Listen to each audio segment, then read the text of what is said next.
American president Donald ട്രംപിന്റെ വസതിയിലേക്ക് അതിക്രമിച്ചു കയറാൻ ശ്രമിച്ച തോക്കുധാരിയെ വെടിവെച്ചു കൊന്നു.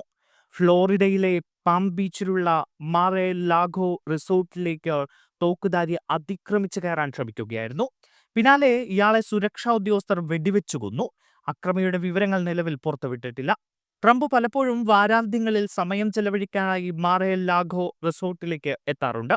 എന്നാൽ സംഭവ സമയത്ത് ട്രംപ് വൈറ്റ് ഹൗസിലായിരുന്നു.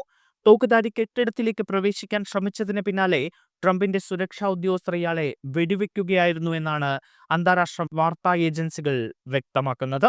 പ്രാദേശിക സമയം പുലർച്ചെ 1:30 ആക്രമണം നടന്നത്. ഏകദേശം 20 വയസ്സുള്ള ആളാണ് അക്രമി എന്നാണ് സ്ഥിരീകരിക്കാത്ത റിപ്പോർട്ടുകൾ സൂചിപ്പിക്കുന്നത്. ഇയാളെക്കുറിച്ച് കൂടുതൽ വിവരങ്ങളും ആക്രമണത്തിന്റെ ലക്ഷ്യവും അന്വേഷിച്ചു വരികയാണ് എന്നും സീക്രട്ട് സർവീസ് വ്യക്തമാക്കുന്നു.